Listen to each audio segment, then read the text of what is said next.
Hey guys, Steven here, Fanatic Perspective, Tran in the building. We're live.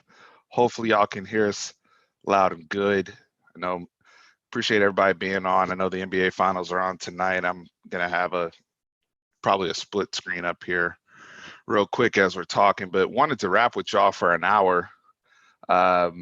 Just about, now that we've got a real tangible start to the season and we can, look at TCU, OU afterwards and see exactly how the outlook's, going to be. But so many of you guys had questions and were like, bro, after this game, we gotta go live and we gotta get stuff off our chest. So I'm glad we got to breathe a little bit, Tran. It's Wednesday now, and we can say, hey, now that we've digested everything, what's our outlook? And by the way, if you guys have not seen our Texas TCU preview, please go check that out.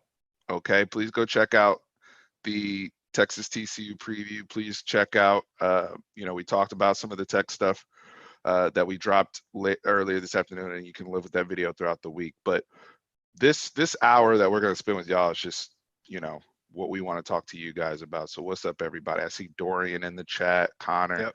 Tran, what's good? We're not going to really have I saw someone said something about the roundtable. A couple things came up with the other two guys. So. Oh yeah. I didn't even mention. I'm sorry. Go ahead, Tran. No. We will reschedule. Both of them are excited to jump on. It's just life happened. So.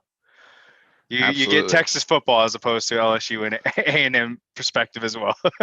Absolutely. No, they'll be on soon. And Billy actually has a cousin who is playing in a playoff game tonight for the Milwaukee Brewers. So that is really, really cool. So shout out to Billy's cousin, Jace Peterson, I believe it is. So we are excited to be here with y'all. I'm going to check out the NBA finals as well. So, as we come off Texas Tech, and a lot of this may be even redundant for what we talked about in the video we dropped earlier today. But one of the things, and I'm gonna start here. One of the things we didn't mention on the video, and I was listening to this. I was driving home from the grocery store today. I was listening to our good friend of the channel, friend here in Austin, Rob Babers. Him and BK and the guys over there at 104.7 The Fan. Or the Horn, excuse me. And they, Rob Babers made a very interesting point about the tight end play in the Texas Tech game. And his point was this, because Rod was the one that put this in my head. He was like, hey, if you guys are going to go 12 personnel that much, cool. The tight end's got to be involved in the pass game for it to work the way it's supposed to work. Because if they're not threats, all you're really doing is bringing more people into the box. And then when you do pass out of it, even if you flex the tight ends, because one thing I've noticed with Yurcich, and they're doing a lot more of this, they are flexing the tight ends. We see Jarrett Wiley split out. We'll see K. Brewer split out more than what we were accustomed to seeing under Tom Herman's scheme. But if they're not threats in the passing game, that doesn't help you in the run or the pass, right? If you have two tight ends out there who aren't getting the football or can't beat their man. And we kind of alluded to it, Tran, in the very first instant reaction video. We were like, hey, we didn't like the way K. Brewer looked. Like he wasn't beating his man. He wasn't making contested catches. I don't even know. Did the tight ends, did the tight ends have a catch? No, they targeted him the first, I think, quarter. And after two drops, they kind of went away from it. I mean, I don't have the stats up in front of us, but I don't think they had a catch. I'm gonna check that because I don't think they had a catch either. I don't know. I don't believe Jarrett Wiley's caught the football yet this season, right? So, and K. Brewer, I think only had 2 targets. One I was disappointed. One was like he kind of tried to like one hand the football, right? And the guy, it was probably a flag. The dude had him hooked. Yeah. But they've got to mix in the throw game, make sure that those guys are presented as threats if they're going to go heavy on the 12 personnel. I totally agree with Rod, and that's something I hadn't thought of. Cade had 1 reception. He had 1 reception. Okay, thank you, Sam. Okay, I couldn't remember. Yeah. So he had 1 reception in the Texas Tech game. All right. I'm gonna have to check some of the stats. No, Sam, I know is sharp, but last video or last live I did, I asked y'all a few questions, and somebody flat out gave us misinformation. That I forgot what it was, but somebody on. Okay, I had multiple people saying Cade caught 1 for 11 yards. Yeah. I couldn't recall off the top of my head. But so you're talking about one pass to the tight ends, because I don't think any other tight end caught a ball, right? No. But you're going 12 personnel heavy in terms of the balance, right? That's got to improve in terms of featuring them a little bit more, because if you're going to do that, then I would prefer to see, either Lee Brook or Malcolm Epps in the game. You got to feature, because you're inviting all these people into the box, and that was Rod's point that I thought was very, very interesting. No, I mean, I agree with that. It's a numbers game. We've talked about that, especially when we're at the goal line and we can call out when they're going to go QB power. We're like, oh, it's a numbers game. Run up to the left, run up to the right. It's not as difficult as people make it out to be. It isn't, and you see this numbers game happening in the NFL with Cam Newton, Kyler Murray, different variations of it, but when they're going to go quarterback run and they out leverage the defense. So I don't mind us doing that, and they're probably going to have to do it again against TCU. Honestly, they're going to have to run Sam again because of how good the TCU safeties are against throw. They're going to have to mix in some of that to throw those guys off and move the football in some circumstances. But Tran, the point you made earlier in the video, I thought was spot on about Breece Hall against Iowa State. We're going to have to let our running backs roll in this game and really, really try to carry the bag and then leverage our throw game and stuff off. Not that we have to make all these crazy adjustments. We are averaging 61 points a game through 2 games. Like, we have a really good offense, but they're going to have this is probably, I'd probably say, the best defense we might see all season against TCU. Yes, Jameson to punt. Put Jameson in the punt. Can't be much worse than Bushevsky. So let's catch up on some of the comments here. And I see Texas Horns football in here. What's up, Coach? Terry Freeman said, I'm surprised Moore hasn't been in the slot while the 2 regulars are out. We seem to have more capable wideouts than slots right now. That's actually an interesting point you bring up. Maybe they're not cross-training the guys internally as much as I thought they were going to do. And what I mean by that is Joshua Moore was a slot receiver here until this year, until they kicked him outside. Now, he's obviously a baller, which I already knew, and he can play anywhere. Yeah. But I am a little perplexed as to why Tariq Black hasn't gotten a look in the slot either, because he could do that at Michigan, and maybe they've tried it and it wasn't effective. Maybe they've been, looking at other guys, and they're like, hey, he's more of a Brennan Eagles type. I'm not sure, but it's just interesting that they haven't, it was school. It really goes from Schooler to Kai Money, who's a walk-on, right? All the other guys they're leveraging at the outside position. So that's an interesting take there. I agree with Texas Football Talk. By the way, shout out to Texas Football Talk. They'll be doing a live chat, I believe, at 9 p.m. So go ahead and promote that, Texas Football Talk. So right after we y'all get double dose of Texas football, because we're going to be on here for an hour, and then I can go right over to their channel and jump on there when they go live at 9. So shout out to them. They're growing rapidly over there. Let's get them to 1,000 subs. By the way, there's 91 people in here already, which is awesome, but only 17 likes.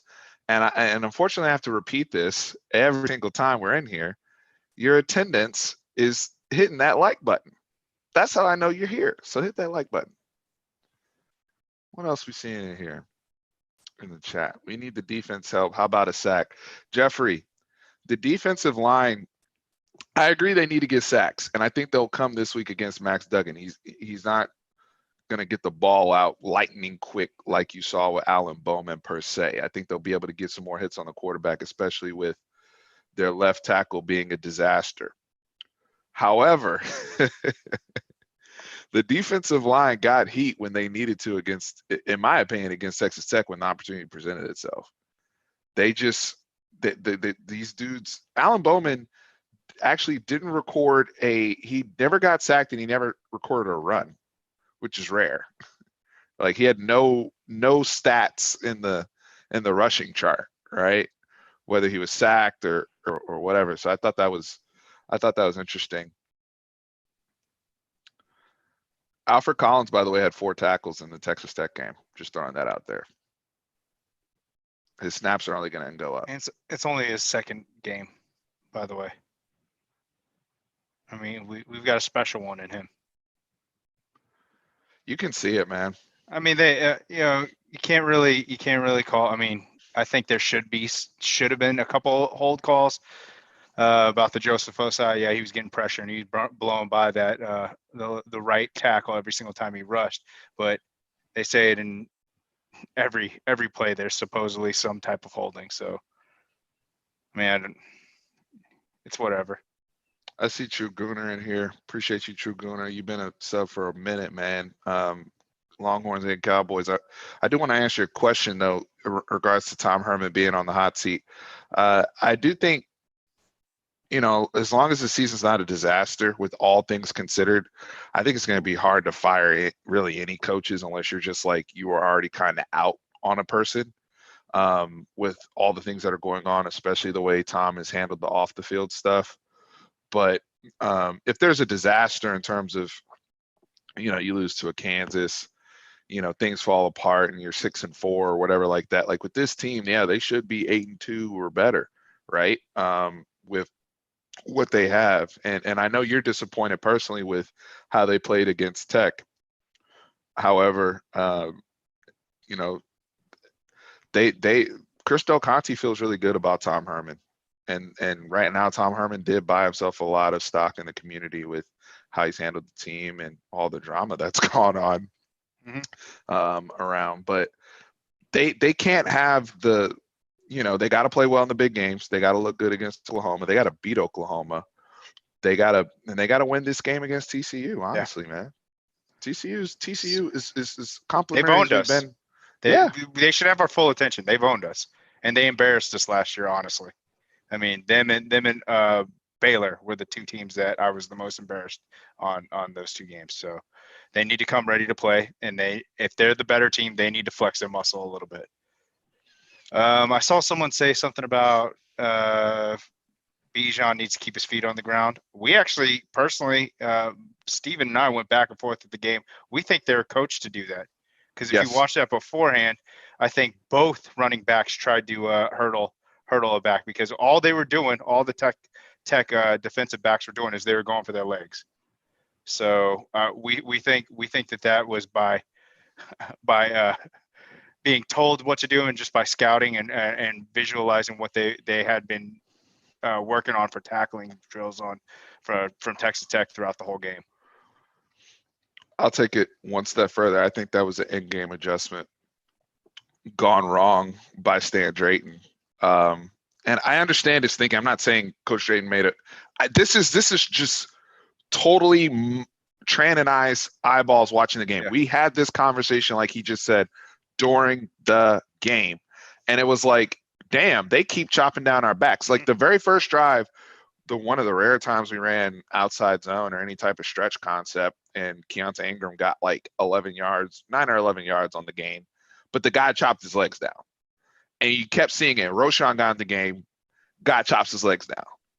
And I think there was an adjustment on the sideline like, hey, to me, if I'm a running back coach and I'm seeing my guys get chopped like that and I see them going low, yeah, I'm going to say, yeah, you have permission to leave your feet if the opportunity presents itself.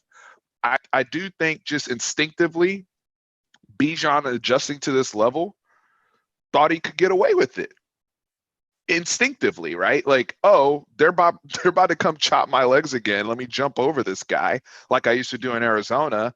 Quickly realize this is D1 football. Now the hit that came after, I believe that was Rico Jeffers, if I'm not mistaken, and y'all can correct me if I'm wrong.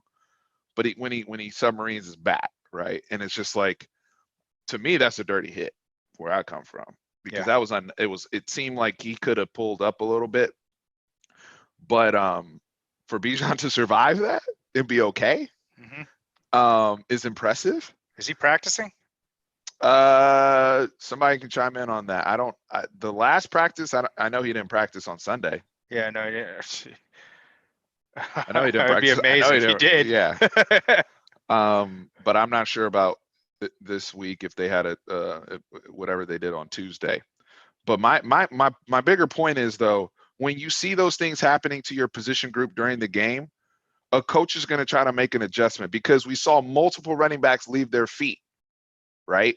And it was because they were getting chopped at the beginning of the game. So, I just think that they'll tell them when they do their film study, especially in Stan Drayton's room, look, you guys have to use better discernment in those situations.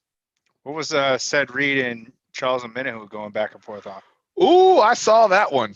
I didn't. On Twitter. Yes. So I forgot who it was that made a comment. I don't know if it was Justin Wells or one of the paid content guys that we love so much for Texas, made a list of like all the people who are balling. No, I think it was our news guy in Austin. Was it Davis? It was one of the guys, but he tweeted and was like, hey, all these guys that we haven't had any first round picks, but all these guys in the NFL currently are balling, like Duvernay, Omenihu, Malcolm Roach. Like, he was going down, like, listen, all these dudes that are like contributing on Sundays. And Omenihu commented and was like, Coach Strong, shout out to Coach Strong. And then said Reed chimed in and was like, yeah, he only gets that for recruiting. That's it. Ooh. And so it was just like it was interesting. Brian Davis, there you go. Yeah, I knew it was one. Yeah, it was Brian Davis. It was very interesting for said Reed to jump in there. A little spicy. I know. Kind of like spicy. It. I need to read this. Did they went back and forth though? Yeah, or not. Because Omenihu is not one to kind of hold. No, he'll talk. Yeah, because it was like I think it was too, like, on the back of like Brandon Jones balling out for the Dolphins, right? And playing well. So he was just like, hey, coach, like, majority of these people, like Puna Ford, like Michael Dixon, Coach Strong recruited all these people. So he was like, hey, I'm just showing love. And I guess that's where he was coming from. Okay. But yeah, so that's what happened there for those who were wondering. Let's see here. Looking at I want to go back a little bit because there was some really good commentary going on. Look, Bijan's going to be fine, guys. First off, don't get into this whole thing. It's really hard. Let me say this first. I think this year especially is incredibly hard for any freshman football player, like a true freshman football player, especially one that did not have a string. Like, if you were early enrollee, that's a little different because at least you got to have a little bit of college, like, free in January, February before COVID happened, right? But think about it. If you're a normal, like, you came in during the summer after being in quarantine, that's why what Alfred Collins is doing is so impressive to me, because he's in the same boat. But Bijan Robinson came in after being in quarantine. Like, the man didn't even get to have a freaking prom. And he's here now, and we're doing Zoom meetings and all this stuff. It's hard. It's hard to get up to speed. We got to give these brothers time, especially under very, very weird circumstances, particularly for the true freshmen. Seth McGowan is doing what he's doing at OU, and he had some struggles against Kansas State that we all saw. But Seth McGowan, a lot of people comparing. Seth McGowan has to play. Kennedy Brooks. Yeah, Kennedy Brooks is on. Ramondre Stevenson suspended. So don't stop making these comparisons Bijan Robinson has the luxury, and I think it's a luxury for him to get to learn from a Keontae Ingram. Have y'all noticed Keontae Ingram's playing even better this year? He gets to learn from a Roschon Johnson, who's probably the best teammate on the damn team. So we have to have some patience. I'm not saying the brother shouldn't be getting touches. Get him in the game, get the football in his hands, pass, run. But it's going to take time for him to get up to speed. It's going to take time, I believe, for Zach Evans as well. I see people chiming in on Zach Evans. Zach Evans is going to be making his debut, according to Gary Patterson, this weekend. He did not play in the Iowa State game because of COVID. Why the tone? Because you know what Gary's doing, man. No. Someone asked if we're going to the game. I'm not going to be at the game. I think Steven might. If not, he's probably I'm going to go to the game. And but go ahead. You have a very good reason why you're not going. This is the best reason possible. I was going to be going, but they changed the kickoff time from 6:30 to 11. My son has a baseball game, and we scheduled his birthday party early in the morning, so I could go to the 6 o'clock. So then they flipped it around. That's why. Happy birthday, Jordan. Yep, little man. Happy birthday. That's gonna be a lot of fun. And he's killing it. He got a double this weekend. Last weekend, your wife told me. Yeah. And then one of the two outs that little 4-year-old kids can't figure it out. Yeah, so I'll be there at the game. So if y'all see me, say what's up. Let's see. Ingram needs more carries and touches. I do think, I think this is probably the week where they'll probably lean on Ingram and Roschon in rotation a little bit more than doing the three-headed type thing, because I do think there is something to be said for rhythm with the backs. But he's been playing well, man. 12 carries for 89 yards. Granted, whatever the defense is, I've liked how he's looked. He looks healthy. Looks healthy. Yeah, he does. He was the best player. I mean, on the field, honestly. I think he was one of from three start people. to finish. Yeah, he's one, and Josh Moore. Too. I know Josh Moore. Yeah. I would say him and Josh Moore, from a consistency standpoint. And Josh, but we have a good problem to have. I mean, if Keontae's not firing on all cylinders, we have Roschon. If Roschon's not doing it, Bijan's right there. Yeah. I mean, we have a good problem. I think I'd rather have three-headed snake than, one guy who gets beaten down, So ML said the linebackers struggle badly in coverage. Do we go with Bush or Jaquez? It seems we overcompensated against the run against a pass-happy team. So first off, Jett Bush is more of a buck position. He's not a true linebacker. When you see him in there, he's on the edge, playing against the run from a standpoint, or playing as a pass rusher. He's not a middle or weak side linebacker. Well, Jaquez is one of our middles. So you have Core Jaquez, you have Juwan Mitchell, and you have Deli. Here's the thing, and I think we talked about this on the video, but we'll talk about it now. Juwan Mitchell's going to struggle in pass coverage, period. He struggles going backwards. I don't think the brother gets the proper depth. This is just, again, my untrained eye, right? Like in terms of what I'm seeing. But I don't think he gets proper depth, and it just instinctively, it's just uncomfortable for him. I think he's a lot more comfortable blitzing, getting to the A gap, see ball, hit ball. I think he's good with all that stuff. Court Jaquez laterally cannot move and cover a tight end or run. You can't ask him to do that, especially on third downs. I think he's great especially when you're playing box teams. Like you'll see a lot of Court Jaquez when we play Kansas State. They got a fullback in there, and they can doing all this stuff at the line of scrimmage. He's great between the tackles and the box, doing his thing. The person I think that is their best solution to this is Deli. Why is that, Tran?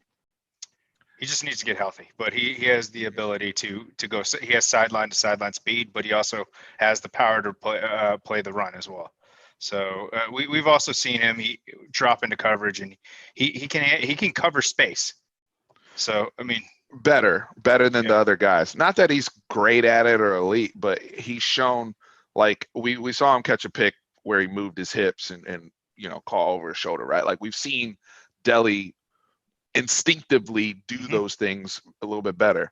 He's just missed a lot of time. So he's not going to, when you've missed that amount of practice, he had the foot surgery and it's a long recovery. It's a little bit more difficult for him. So they're going to have to get there. but the linebacker thing, guys, every team has a weakness.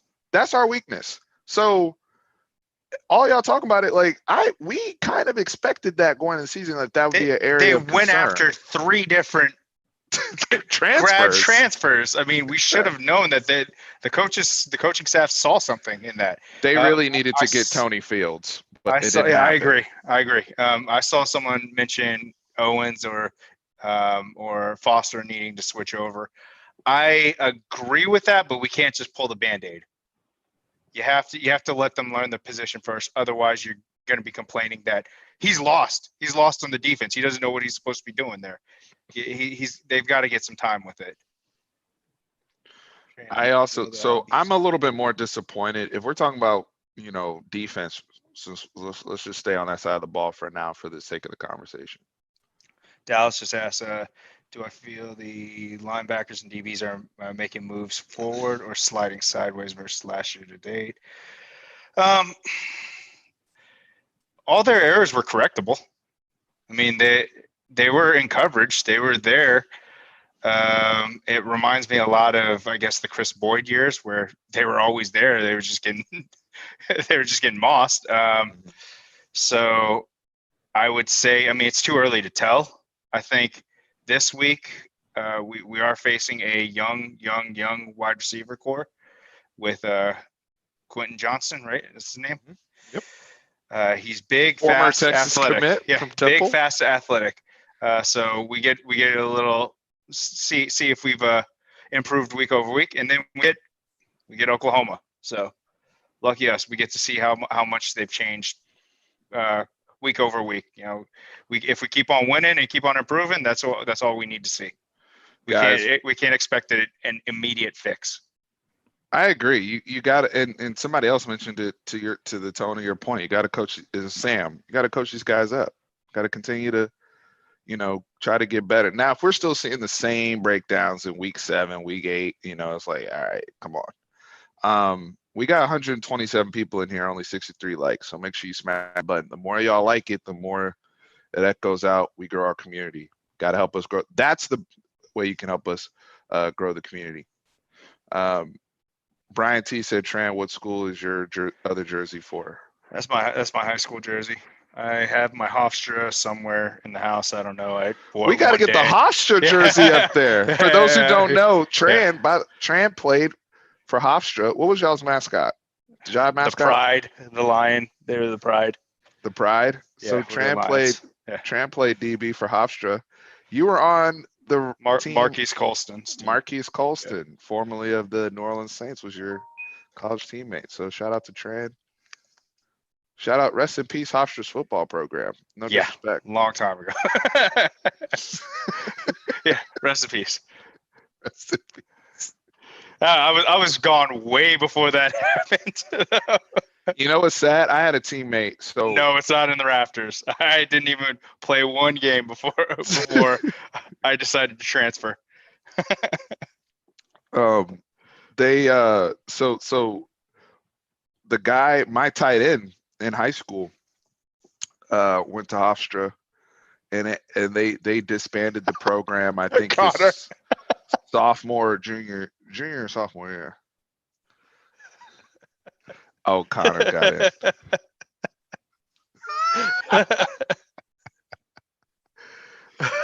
He said, hey, man, Tran was getting that money under the table. The bagman got to him. I wish I had that. I wish I could say that. That's why you got that big-ass house now. Oh, stop it. Tran was in the high school trip. I love how they're just going in now. Smooth Pants, what part of Long Island?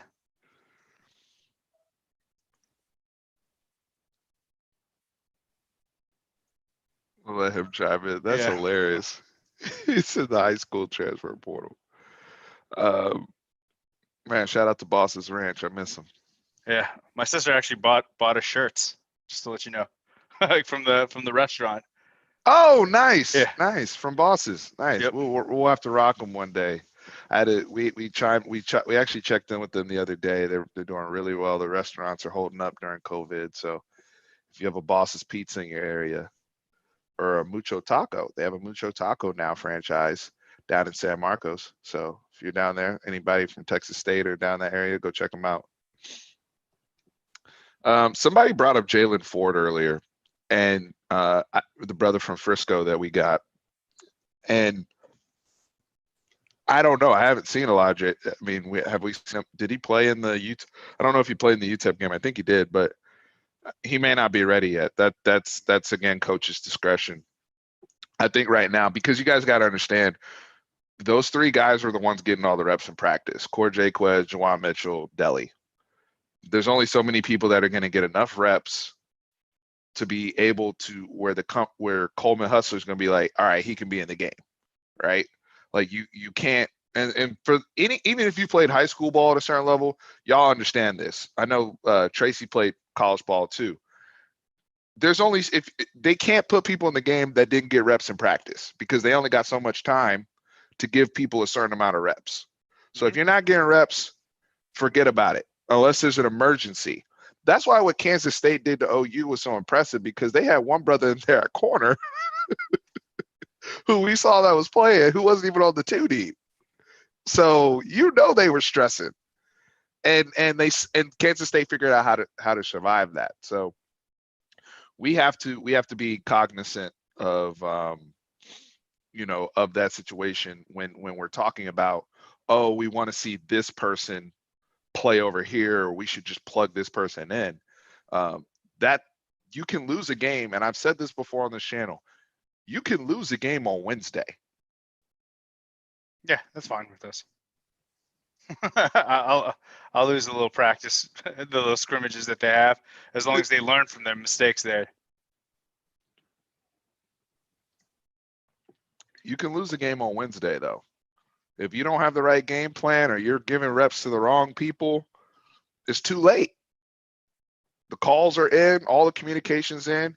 If somebody else is on scout team, they're not getting the live bullets like they should be. It's gone. So we have to keep all those things in mind. Tracy, I want you to speak on the eyes. We talked about this on Twitter. So if you want to chime in, Tracy played DB in college. Tracy Williams on here. And you were talking about, and Rob Babers has talked about this too, about our guys still struggling with their eyes in coverage, whether it's locating the football, trying to get hands on man as quickly as possible, and being able to turn. Josh Thompson struggled with it a little bit. But so I wanted to get to that. I was a little disappointed with the corners.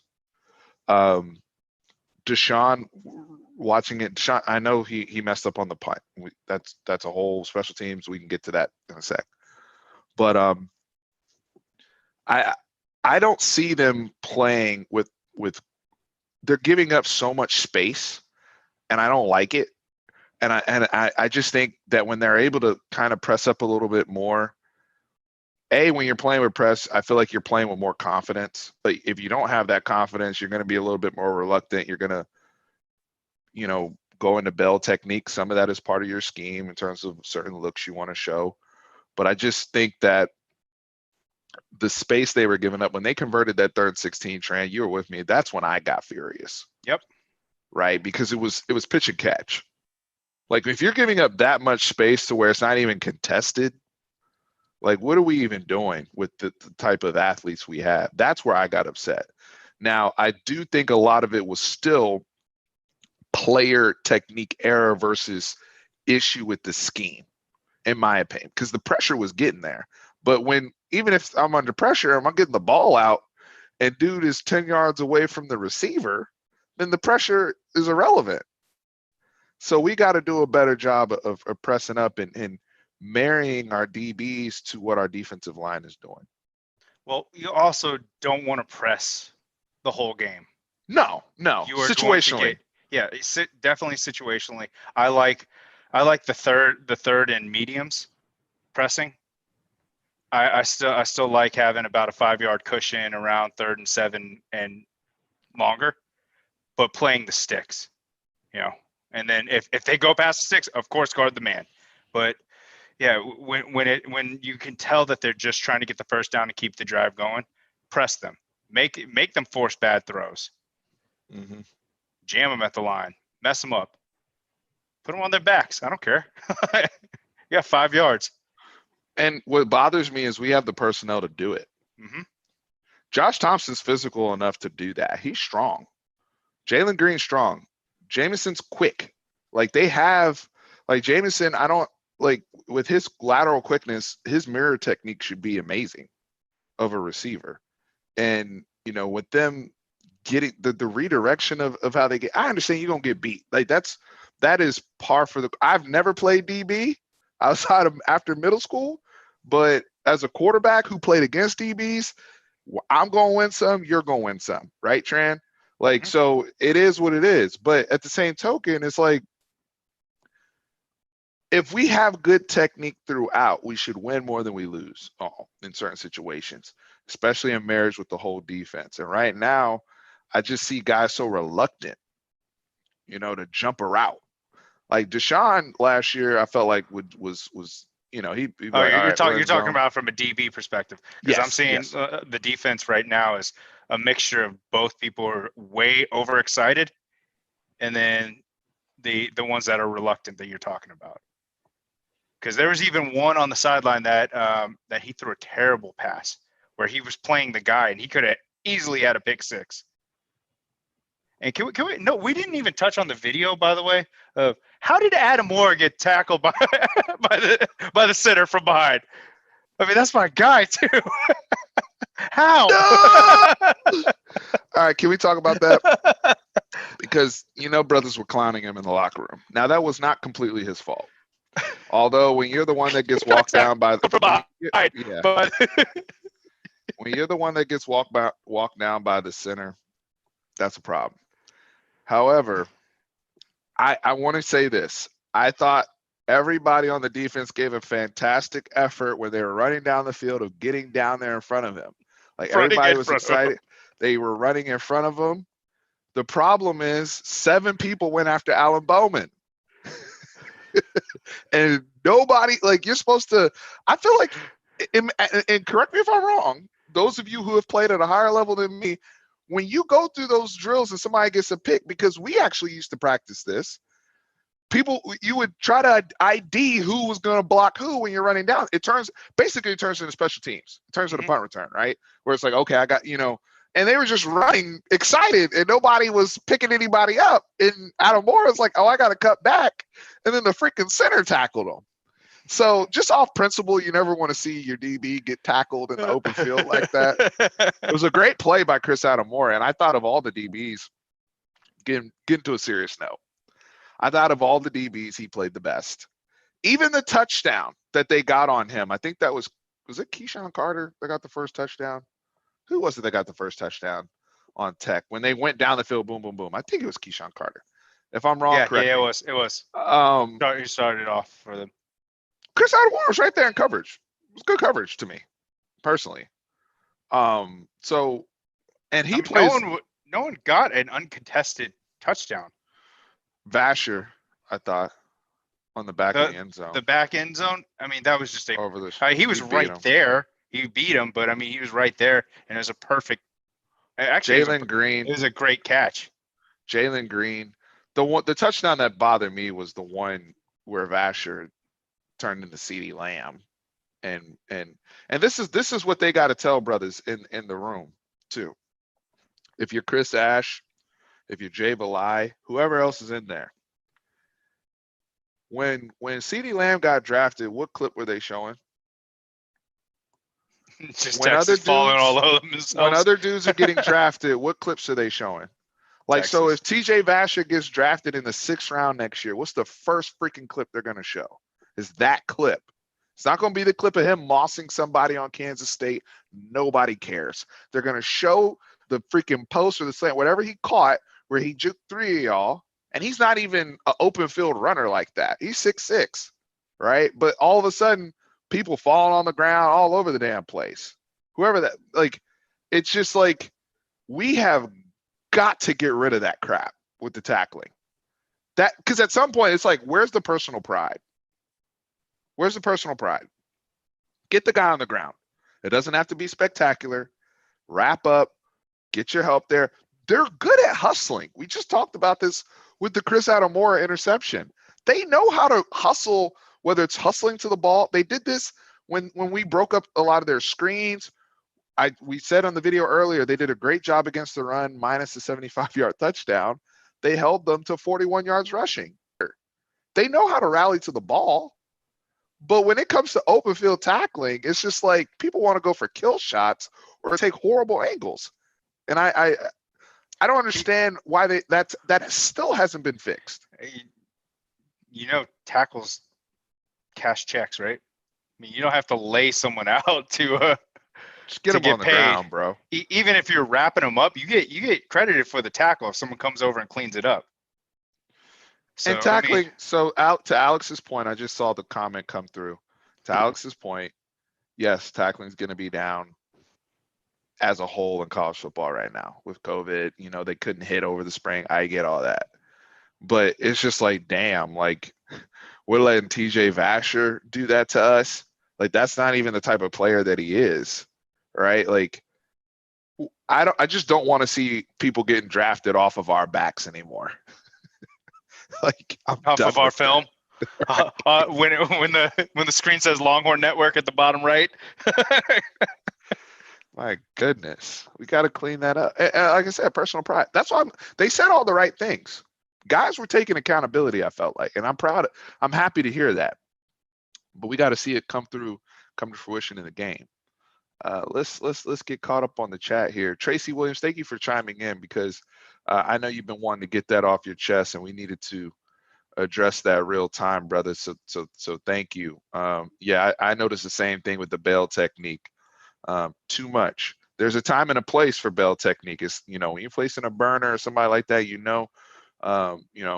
granted they can run a comeback route or a stop route on you, but there's time and place for it. But when you're doing it almost every other play or every third down, teams key in on those things, right? And so it's very easy for me as an offensive coordinator to just say, all right, set it out at 10. We get the first down. He's going to bail out anyway. Yep. That's pitch and catch. Any chance Oklahoma loses to Iowa State this weekend? Campbell is one of three coaches that have beaten Lincoln Riley. So, yeah. Aren't they playing in Ames? Jack Trice? Yeah, Jack Trice. They're playing at Jack Trice. They have the defensive line. Who's the defensive lineman again? I'm sorry. You always Quan Bailey. Yeah, Bailey. Bailey's a stud, man. How he gets off the ball, he could cause some problems for Rattler, especially since Rattler likes to roll out all the time.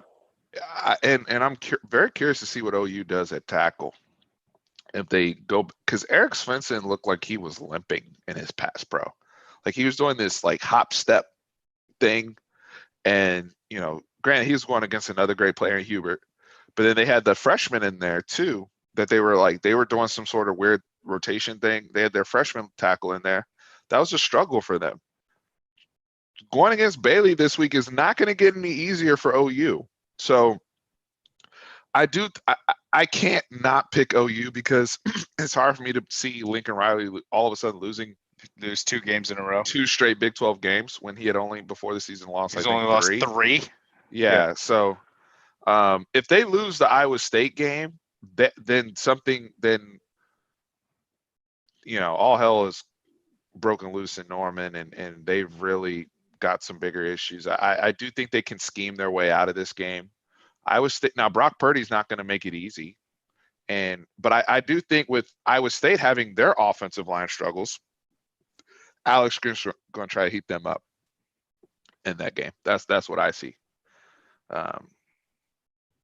But we'll see. I mean, that's a really tough spot, and Spencer Rattler, first road start, I believe. He's gonna have to play. He's gonna have to protect the football better. He made the spectacular plays last week, But and the first interception where it got tipped, but that was just a great play by the D lineman. But the other two picks, it's like we got to take care of the football, especially that one on the last drive where we're trying to go win, and he just misfired. So You see the talent there. I mean, the need to arm give talent is there for sure. You need to give him you need to let him grow. You can't just because he has a bad couple games. It was kind of like Sam. Sam was not really great his freshman year. He wasn't bad, but he wasn't great. Next year, Tran. Here's the thing. When's the last time OU was in this position with a quarterback where they had to wait? He's a tight end on the Cowboys now. Bob Stoops, right?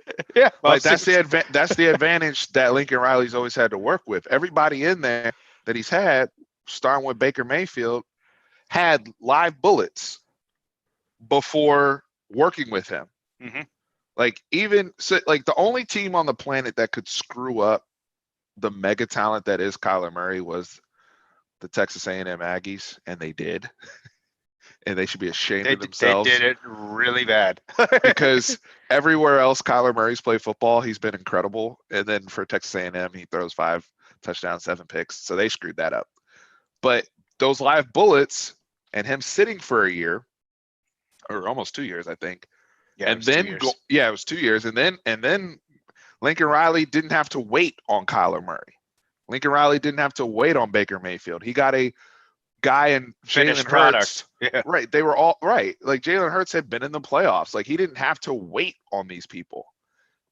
Spencer Rattler is now, on the job learning.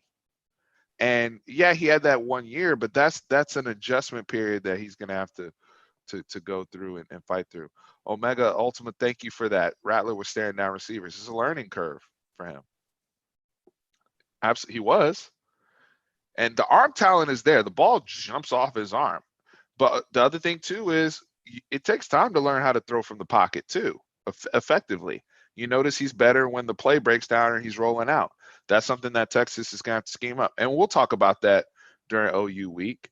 And I'm going to just tell y'all right now, while everybody's here, I will be going on RJ's channel probably within the next week we will do a joint preview together of the game and talk about it. So more details on that conversation to come, but just getting y'all's minds right for that. I'll when the details come out, I'll let you know. But Spencer Rattler is going to be fine over time, but Lincoln Riley's in a different place now than he was. This is also why, to truth point, why we got to take advantage of Sam while he's here, because Sam is, he's a finished product. And we don't and that's why we won. Part of the reason why we won against Texas Tech is because of his calmness. Everything hits the fan. He's been there before. He's been through it. All right, cool, coach. Let's go down and get a score. You heard Tom Herman talk about it. Let's go down and get a score. Let's tighten this thing up. Coach, we're going to win this game. Like, that's his energy because he's been there before. He's been in these situations. He has that credibility with his teammates. His teammates know he's been there before. So who has Kellen Mond above Sam in mock drafts? I don't know. I just read someone that says, some people have Mond over Sam in draft. Dustin Smith just said that. Who has that? David Williams, Tracy Williams. Thank you guys. No, it was a pleasure being on there. Thank you guys. Kellen Mond so I did not watch A&M Vanderbilt. But from everybody I've talked to, because there's a lot of people. I realized today there's a lot of people in my life who are Texas A&M fans. For those who don't know or don't live here in Austin, Austin is Aggie Central from a standpoint of when people become adults and they want to move to the place they've always wanted to be at secretly. Like they live here. They're deep as hell here. Like everywhere I go. But they're, again, many of you, we talked about this on the last live. A lot of y'all are Texas fans married to an Aggie. It just is what it is, or a TCU fan or a Tech fan. Like we got a lot of them. But I was talking to so many of my Aggie friends who I love very, very dearly, and I do want the best for them. They all said that they're going to get obliterated by Alabama this week. And I agree with them. But it's just interesting. Like none of them had, like, they're like, dude, like, why are you even asking me? Like, they have an energy when it's time to talk about Texas, but when it's time to like talk about their game that's on the schedule, it's just like, we got screwed on the schedule, on the revised schedule, man. This is supposed to, They had to play a normal schedule. Yeah. Champ Bailey actually brought up Demas, so that's another one, right? I talked about the freshman earlier. Demas is another one. He didn't play a senior year of high school, so I was not surprised that he wasn't part of the game plan for Texas A&M. Not surprised.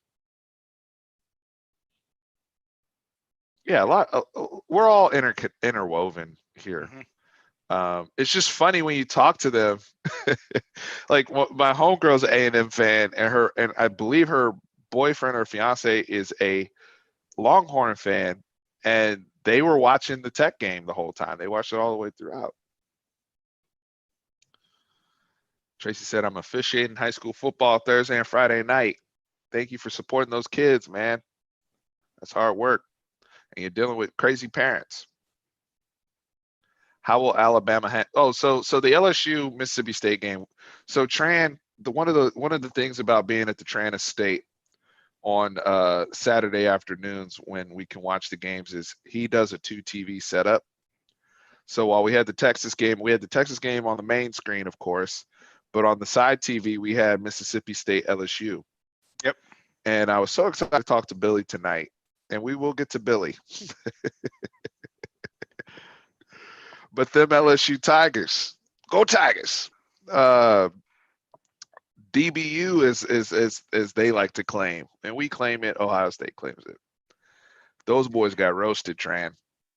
Yeah, happens to the best of us. I mean, I don't know what to say. Like, what? Because I don't want to laugh at someone else's team. But who was the SEC coach that said no Big 12 offense would work here in the SEC? Ooh, there was a coach that stated that, and someone came in right away, and they changed the way that they played defense because of that. They added in the, hey, you have to allow people to substitute rule. And then Leach comes in and drops 600 yards passing on. Yes, I get Stingley was not there. Stingley's probably the best defensive player in the nation. He's maybe cutting down 100 yards of that. Still, 500 yards is a lot of passing yards against a team. Mm-hmm. It's just Mike Leach rolled in that conference and was like, SEC speed, what? The funny SEC thing is, speed who? It's not. We throwing this thing, baby. Yeah, he has maybe 5 sets, but he just runs different variations off those sets. It's a lot of rub routes, and against man coverage, you're going to get open regardless over the course of the game. It's pretty simple concepts from an offensive standpoint, but it just tires out the defenders if you're going man to man all day long. And in the SEC, normally you could do that because they don't want to hear that, Tran. You're right, but they don't want to. It's the truth. And people think that we hate the SEC. No, my second favorite team is the Florida Gators, and they've adapted to the offense as well. We saw what Kyle Trask did. That they're utilizing the tight end probably better than anyone. The flex tight end better than anyone in the nation right now. Kyle Pitts is a beast, by the way. I wish we had someone like him. He's a monster. He reminds me of Jermichael Finley a little bit. Yes. Yeah, but, I mean, it's a little bit infuriating to say that, oh, this is big boy football. That none of that finesse stuff will work here. Yeah, it can. It's nonsense. It's nonsense at this point. That's why, like, look at the SEC scores. Like Florida, you just talked about Florida, right? So me and you watched Ole Miss Florida before our game came on. The score of that game was what, 51-35? Mm-hmm. And it wasn't as close. It wasn't as close. Yeah, but that's not my point. Florida was dominant in that game, but Trash threw 6 touchdowns, I think, and then they were trying to do the 2 QB thing for a little bit, and then they settled with my boy Matt Corral. Matt Corral threw for 395 in a 2 QB system. Lane Kiffin ain't over there to run the ball. Nope. They were throwing it. So it's like all these teams, like David just said, all these teams are throwing the football now. So why are we still having this whole conversation? Yeah, they might have better athletes doing it, but it's the same stuff. Like, I don't want to hear, oh, they can't play defense. They don't play defense. How many people in the country are locking up right now defensively? Real rap. Because we saw this with Alabama last year when they played LSU. They couldn't stop. They got lit up. So how many people are really strapping up playing defense like that? The only team that I saw last year that really strapped up like that was, to me, it was Ohio State. Auburn did it because their defensive. Auburn was able to slow it down because of Derek Brown and the other cat that went to the league. But no, also going back to the press coverage, they pressed at the right moments. They were just like, they were pressing at the right. We will smack you at the line of scrimmage. You're absolutely right, and they were pressing the slot too. They weren't afraid. They really weren't afraid. But what I did notice, the only team that I really saw last season like that could lock up against the pass was Ohio State.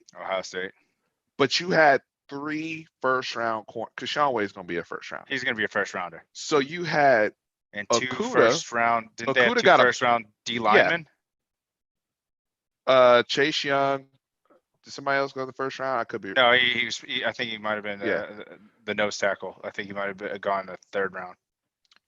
But you had Okudah, who got a pick this week in the Cardinals game. He picked off Kyler Murray this week, and I think it may have been his first or second game. You had Okudah. You had Arnett. Arnett, been making a lot of tackles on the Raiders so far. He's already starting.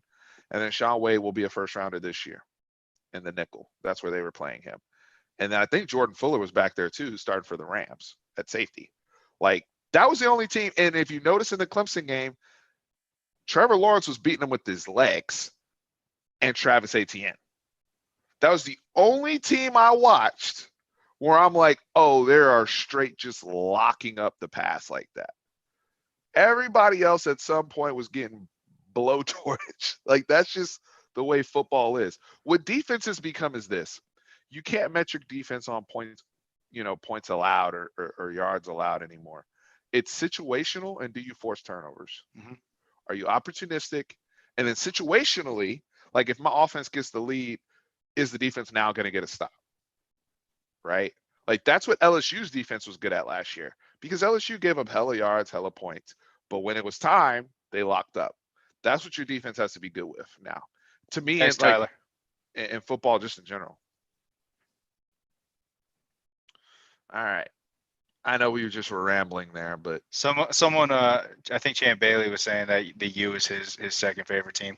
They actually, if we go on to the DBU, I think they have right to throw on that too, man. Some of the DVs they put in the league. Oh yeah. They've been fantastic, and CJ Henderson got to pick his first game. Tracy Williams said, "Why can't we have explosive run in the running game sometime soon?" Well, first off, Keontae Ingram. I mean, he did have a 68-yard run last year. I think in the Baylor game, but it was either Baylor or West. I think it was the Baylor game. He had the 68-yard run. He's not the breakaway Jamal Charles type of guy. He's not that. The guy that's going to be your breakaway threat is Bijan Robinson. That's going to be the guy that's going to get the 50-plus yard runs, and we got to give him a little bit of time to get there. I think we'll have some more explosive plays in the passing game because of Josh Moore and Jake Smith when we get to see him deployed this week. But, honestly, right now, do we have a whole bunch of guys who are game breakers? And that's where recruiting comes in. When you're trying to get some of these guys who are a little bit more explosive, where you don't but you don't lose out on the Rondell Moores of the world, right? The guys that are Jalen true, Waddell. Jalen Waddle, like the guys that are true game breakers where it's like, oh, we have to play off coverage against this dude. Josh Moore's getting there. I but think we with don't have Josh enough of that. Moore, I think with Jake Smith, and if Jordan Whittington ever gets healthy, we do have some of those players. Yeah, Rojo had a 58-yard run, I think it was, in the OU game. Yeah. Yeah. But they're not going to be breaking off runs like that. It's not going to be like now. But he was also 15 pounds lighter too. Yeah. And the thing too is you gotta also factor this in too. It's the type of runs we're doing. So to me, like, how many runs are you gonna break on inside zone?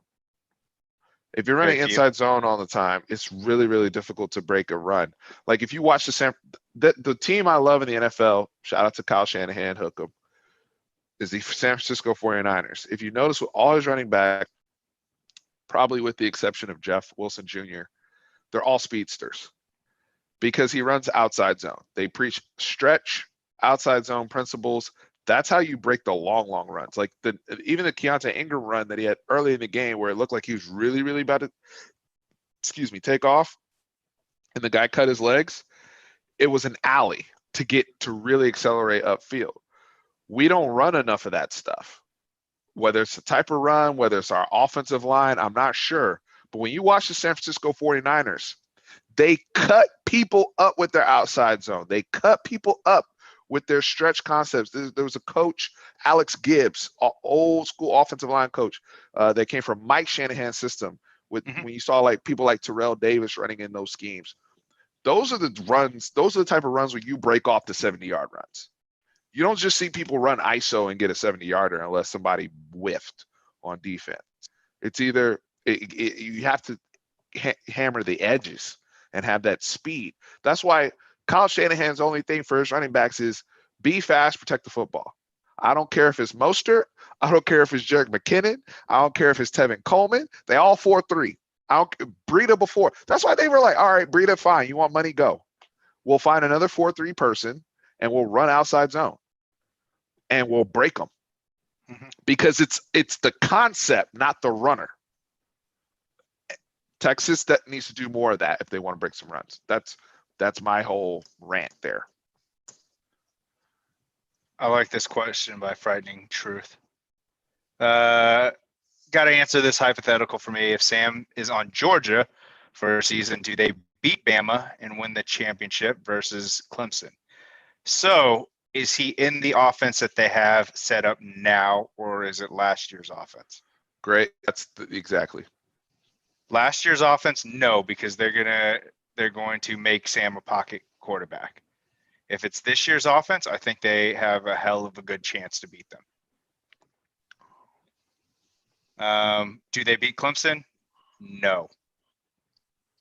Because Clemson's very good at keeping the quarterback in the pocket and making you one-dimensional. Because they did that against LSU probably till the middle of the third quarter. And then LSU opened up the game. So Tracy Williams, LD Brown is a dog. I agree with you. And Okie State run inside. We both agree with you on that. We've talked about him. I agree. But the thing with them that is they mix theirs better. We don't we get away from our outside zone. Tracy, honestly, how many times do we run outside zone per game? We don't run it that much. And if we do, either we run it well like we did with Keontae, or something terrible happens and somebody whiffs on the edge, or we don't get the proper seals, and it's a loss. And I think the coaches get a little gun shy with it. Oklahoma State, to me, when I watch them do it, they don't get gun shy with it. That's just a function of their offense. So while they can run, they don't take any plays off the table when LD comes in for Chuba, right? Like they're both running the same stuff. And LD's fast. LD's fast. Like he's faster than our guys, I think. Outside of maybe Bijan, I think LD's faster than our guys. So we don't mix it in. He's bigger too. He's bigger too. So he's gonna bounce off of tackles a little bit easier. So the one thing that I noticed about him though is that they weren't running outside zone like you're talking about. He was between the tackles. Yeah, he did break the one in the Tulsa game. The one he broke that got called back was the inside zone. Was up the middle. Yeah. Tyler, hypothetical. What if Lincoln Riley was the coach for Sam? He'd be successful because he was successful with Jalen Hurts, and I feel like Sam's a better quarterback than Jalen Hurts. Would they win the national championship last year if Sam was on there? No, I don't think that Sam would have scored 70 points. Joe Burrow. Yeah, they wouldn't have stopped them. It might have been a shootout, but no. Matthew Freeman, we appreciate it, man, but we are, it is what it is. I appreciate that, but we're just YouTubers.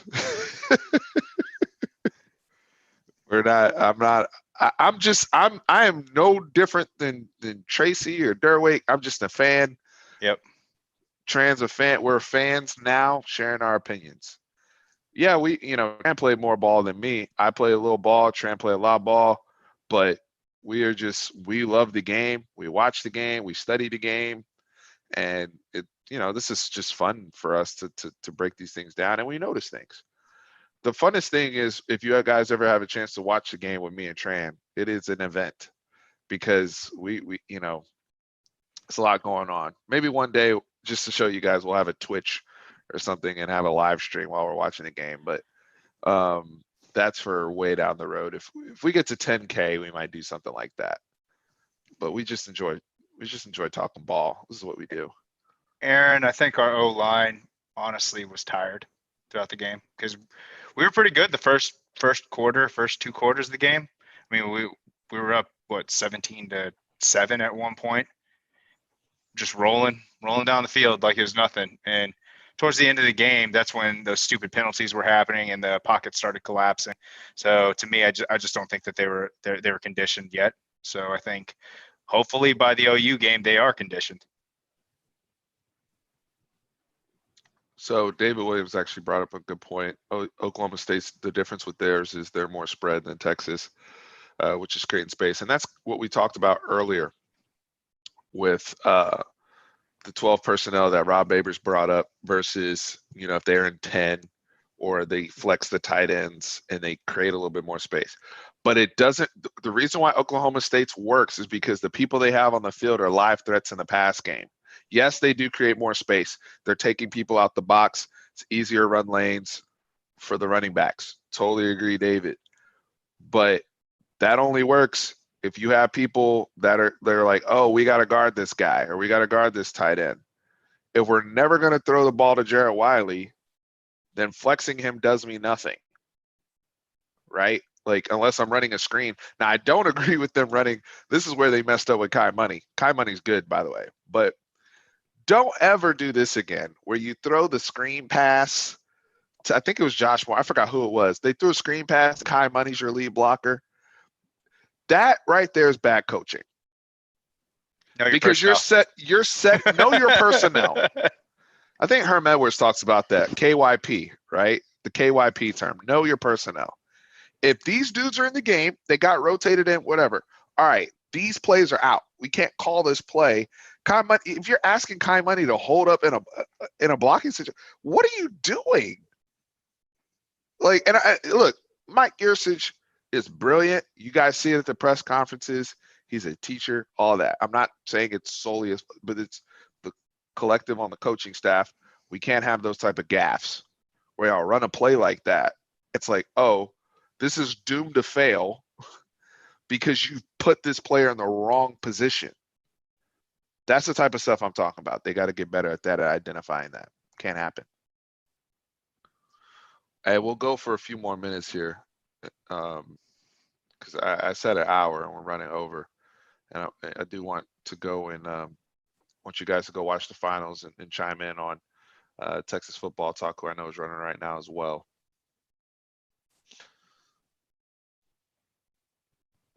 Here's the Herb Hand question. Brian T. What's up, Brian T? Appreciate you. Is Herb Hand a liability limiting recruiting high-end O-line talent? Tran, I told you this. People are coming after Herb Hand. Sharing your thoughts.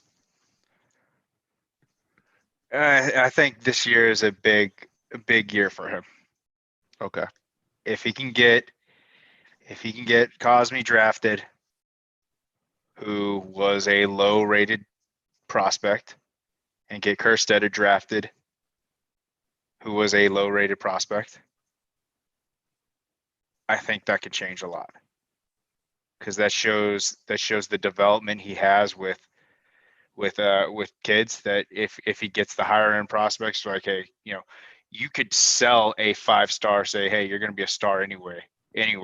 Why not come here and come to a guy who can actually develop you, type of thing. But I'm a little bit upset that they still cannot block a just an easy stunt, an over under stunt. I mean, I saw it twice this past game. Yes, it was towards the end of the game where they were tired, but hey, it's still, you got to be prepared for that at all times. There's no. John Matthews just cracked me up. You want to win? Put Boomy in.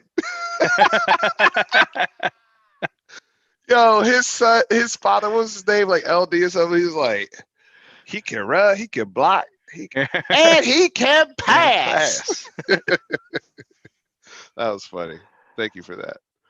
No, but yeah, it's that's a little bit of a frustrating part, that they don't really communicate, and they don't call that out, and they should be at this point. They should be good enough and tenured enough to understand that.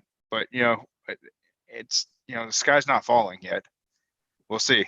We'll see once, especially with the blitzing scheme that Gary Patterson has. We'll see a lot what happens this week. I understand the frustration with Herb Hand. I guess it's tough because it's like, damn, I do see the work he's done with Sam Cosmi. I do see the work he's done with Derek Kirsten. I do see the work he's done with Junior Angelau. Even the guys we had before, but the communication, like you just said, Tran, is a problem. And that was a problem last season that was exacerbated in the OU game. And we never really recovered from it. So it's still a problem now. Why is that? And then when you have that happening, you see people start to put out bad tape, that's how people now can recruit against you. Now, it is not Herb Hand's fault. And somebody else brought this up to me when I made the Brockermeyer video. It is not Herb Hand's fault that we have not had an offensive lineman selected in the first round since Mike Williams. No. Clearly, he has not been the offensive line coach that long. It is not Herb Hand's fault that Connor Williams is the only one that's gone in the last 10 years or whatever, just in terms of people getting drafted from the offensive line. That's not on him. But when you miss on legacies like that and you have a loaded state of Texas class for 2021, and we're really going to end up with like one of the top 10 guys total, and we need unacceptable. Yeah, it's a bad look. It's a bad look. So his chair is a little hot right now. I like him. Mm-hmm. And I really do think he's a good coach. I do. But the only thing is, who do you think's better? Do you think him or Wickline was better? Well, we don't know what Wickline was, because that whole thing was messy from the beginning, because they said he was going to be the offensive coordinator and then he wasn't. And then we got into this whole contract dispute. And then we didn't know, like, was he I didn't know what the hell was going on with Joe Wickline when he was here. There was too much, it was hard to evaluate him, honestly. So I think Herb Hand, I think he's a good coach. It's just really difficult with the recruiting aspect of it, to Brian's point.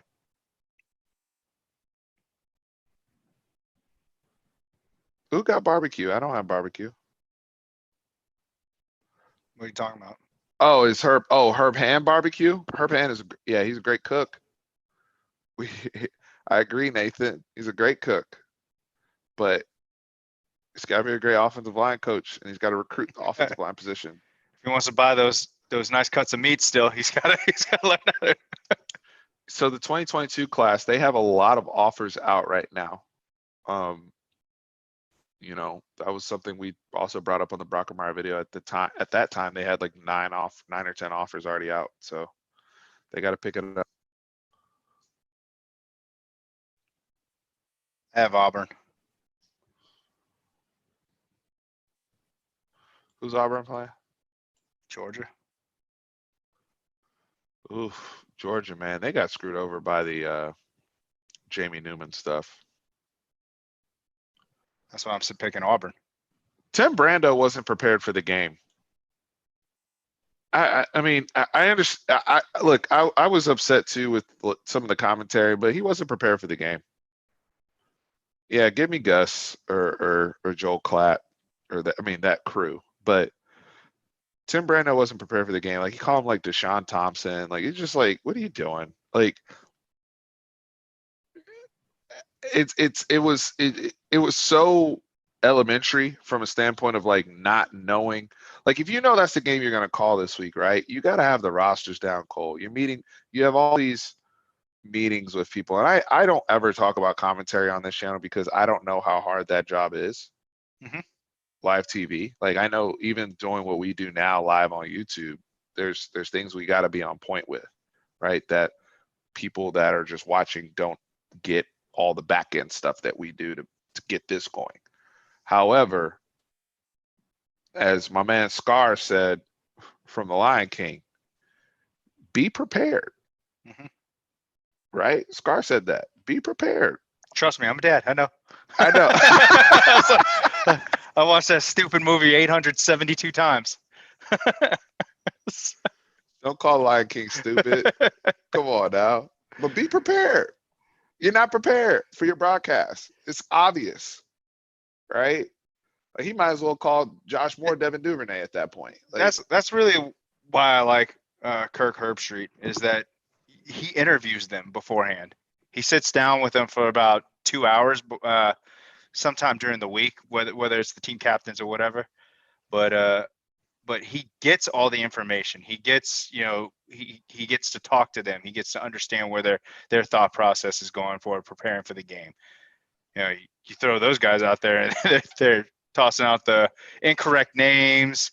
I was reading something that you could tell that they're not fans of Texas.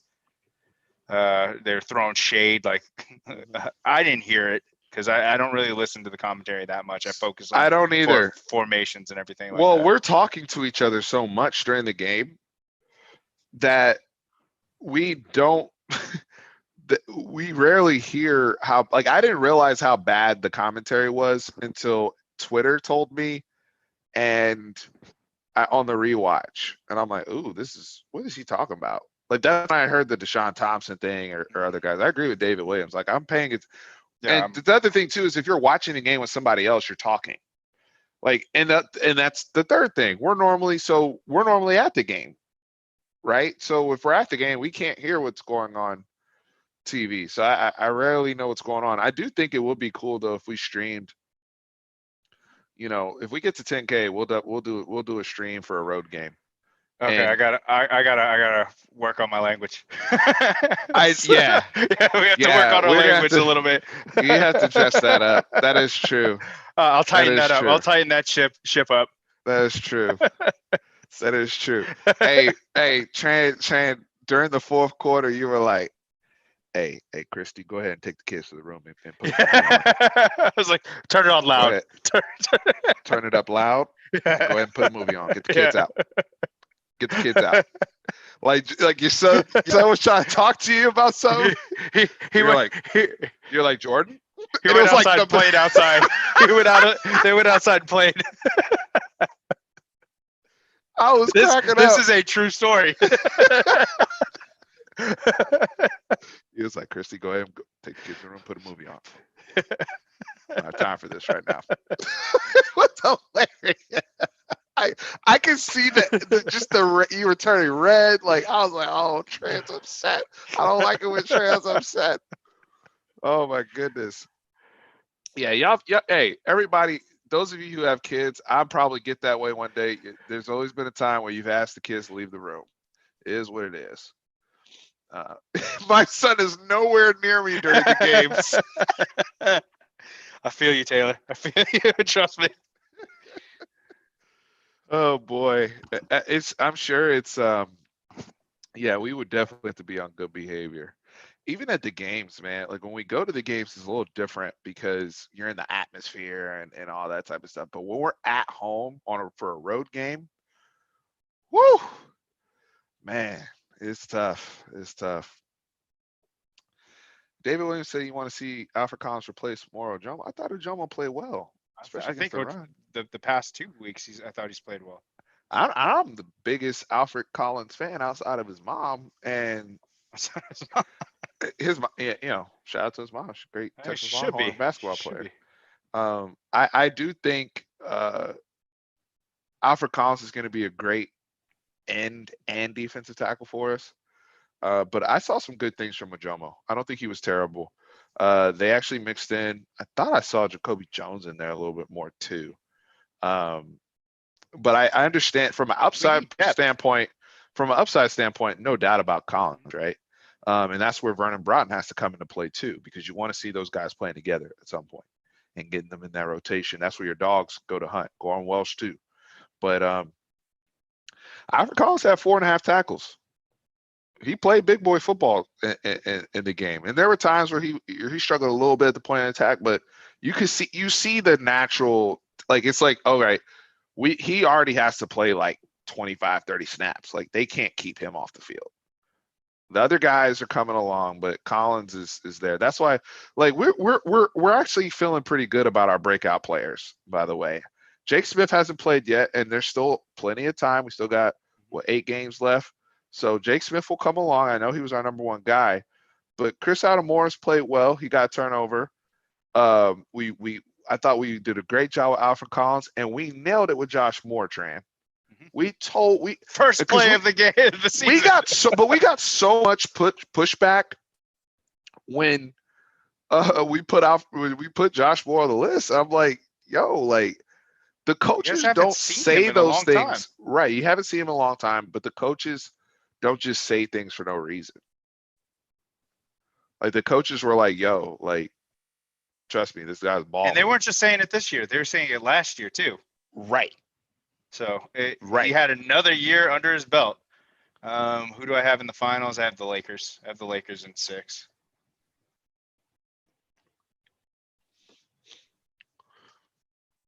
Yeah, David. No, yeah, he hasn't gotten that pressure, but that they can rotate that. Like on the early down, like first and second down, Moro Jomo can play for me personally. He is very, very good against the run. He's made some plays. I agree. He hasn't gotten the quarterback hurries. I haven't really seen the quarterback hurries either from Taquan Graham, too. But they rotate in those guys. I think, they just got to figure out how they want to do the rotation between Mark Hagan and Oscar Giles. JC, we gave the picks in the. I think mine was 49. Oh, what was it 42-35? Oh, they may not have seen the picks on the video yet, but you said 42-35. Yeah. And I was 34-27. Yeah. Texas, both of us. So yeah, I mean, we can talk about TCU real quick. We got 7 minutes left because I'm cutting this thing off at hour and 30 minutes. Appreciate everybody that's throwing likes in here. TCU game. So again, we talked about this at the beginning too, but Mooring and Darius Washington, Garrett Wallow. Now they have Marcel Brooks. They got a lot of dudes on defense. Mm-hmm. Best safety core, one of the best safety cores in the country. So we will have to be on our P's and Q's. These guys intercepted Sam a lot last year. We'll have to be on our P's and Q's and protect the football. Ball carries as well. Garrett Wallow is very versatile. They're going to make plays on defense. That's why I have the score a little bit lower. But I think with our scheme, with us having a fresh mind with Mike Yursich, also bouncing back, I expect them to be sharp at home. I really do. And still move the football. I think we're going to see our best running effort this year, especially off the success that Iowa State just had. But we have to do a better job of taking advantage of that. And this is something. Also, what happened last week is we got smacked in the face. Like we were on cloud 9. Everyone was patting us on the back. We got smacked in the face. We should have lost this game, but we ended up winning it, pulling it out. So now the focus is on you. You dropped 2 spots in the AP poll because of that. And it was a win. It wasn't like it was a loss.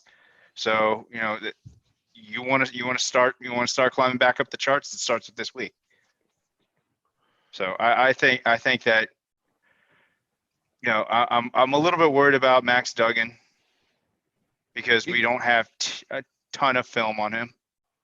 But Well, I think he killed us last year. Mhm. Yeah. And but he also had a first round draft pick wide receiver on his throwing. Who killed us too. Yeah. I will say this though, offensive personnel for TCU, they struggle running the football. Their left tackle's trash. Joseph Osai should eat. We're healthy this year. And Last we're year healthy. we started Tyler Owens, and who was the other safety? Was it an injured Caden Stearns? I think it may have been an injured Caden Stearns that played in that game. I don't remember. But I will say this, with TCU, the left tackle's trash, but I expect them to make an adjustment after last week, after all that pressure he gave up, because that may have been another reason why Matthew Downing just was like uncomfortable when he started. So, but the thing is, Quentin Johnston's a beast. He's very, very athletic. It's another one that's like a Izukama and a Vasher. And they have another guy, number 4, Tay Barber, who had 94 yards against us last year. So he ate last season. And I see you guys talking about Zach Evans, who will be making his debut. I don't know what capacity Zach Evans is going to play in. I probably think they're going to use him very similar to the way we've been using Bijan Robinson. He hasn't played it in a full year, too. And he hasn't played. He hasn't played in a minute. But they said that he's been practicing well since he came back on Sunday, conveniently, and contract he's ready to go. Right, he's ready to go. Oh, it just so happens this is the 2-week mark. What do you think? He's ready to practice. So we've got to. Alan Bowman is very, very good, but we made him. We helped him be comfortable, Darius, in my opinion. He threw a lot of errant balls. I mean, he wasn't the most. I was actually kind of shocked on how non-accurate he was, because that's what I saw in the first game, was that he was pinpoint on his 5 intermediate passes, not the deep passes, but he those ones. I mean, he was just all over the place. So the thing I do want to bring up too with Alan Bowman, he threw a really bad pick against Houston Baptist, and he missed a bunch of deep balls. Like, he's not the guy that's going to hold the ball pass. He's a great quarterback if you want to be on schedule all the time. He's going to look good. Ball's going to come out when it's supposed to. First read hits him. That's why I was so frustrated we were giving him so much space, because that plays into his hand. That's why he looked great. But when you make somebody hold the ball a little bit and think a little bit, that's why he threw the pick at the end of the game to Caden Stearns. He all of a sudden he goes, like, his vision, decreases. Do you remember the flashlight? For those of you who played Madden, I'm going to make an analogy real quick. I know we got a couple minutes left. You remember the flashlight they put in Madden for a few years? It was the QB vision cone. QB vision? I used to call that joint the flashlight. Yeah. It was a flashlight. And it was like, his flashlight reduces the longer the play goes on. Beginning of the play, flashlights like this. Into the play, flashlights like that, right? Where it's like, yeah. That's Alan Bowman. So the first 3 seconds of the, not 3 seconds, that's a long time, but 1 Mississippi, 2 Mississippi, oh, he's money. Don't give him that space. We gave that space, and we got burned. And it got them going. It got them confidence. So that's another thing, guys. That's why I like the fact that we're doing tempo now, because once you get that first down and you're able to get into your stuff, you become a juggernaut where, the defense can't get set. It's hard to sub. That's why we can score the way we can score now. We got that tempo there. But Tech had that tempo too. And I was like, yo, and Trent and I talk about it, like, during the game. It's like, hey, we can't let them get the first down. Like, they'll stall. But once they get a couple first downs and they're running to the ball, it's a wrap. That's when he just starts dealing, because now we're not even getting lined up properly. Guys aren't talking. We're breathing. Like, you see Moro Ojomo, like, oh, I gotta go. It turns into a whole thing. I'm glad this isn't in Fort Worth, regardless of having a crowd or not. So that's the last question I have for you guys is crowds, man. Like, do you think Texas would have lost last week if like how do you think that Texas game would have gone if it was like normal Lubbock? Like how much do you think crowds are playing into? Well, it could be a double-edged sword too. I mean, that could also keep the Texas team focused too. I mean, honestly, it really does. They also give you each stadium I think gives 1,000 to 3,000 opposing fan tickets as well. So I mean, you deal with the ambiance of actually having you get up for even trying to shut up the crowd themselves. So Sure. I don't, and to me, honestly, it looked like they were packed out all on the sideline anyways. They didn't even look like they had the cardboard cutouts. It was just people. We were talking about that on the right behind the Texas bench. Guys, we appreciate y'all jumping in. We're gonna go ahead and close the chat now and sign off. Somebody, I think it was Kurt Copeland, asked me about the similarities between Dak Prescott and Sam Ehlinger, and I promised to make this video, and I think I'm gonna do it this week because to me they're the same person in a lot of ways, and maybe this is just my plight or our plight, Tran, as Cowboys and Longhorns fans, where our teams mirror each other so much. Only difference is the Longhorns are figuring out how to win and the Cowboys aren't. But the similarities between Dak Prescott and Sam Ehlinger are ridiculous. And I'm going to make a video to highlight these similarities. But just the announcements. We'll talk. We'll sync up on that. We'll have the RJ video, the RJ conversation for Texas OU week next week. We'll have our own normal prep. All that will still be there. We'll announce when we're doing the roundtable conversation. We'll probably save the roundtable for after Texas OU and after A&M gets obliterated by Alabama.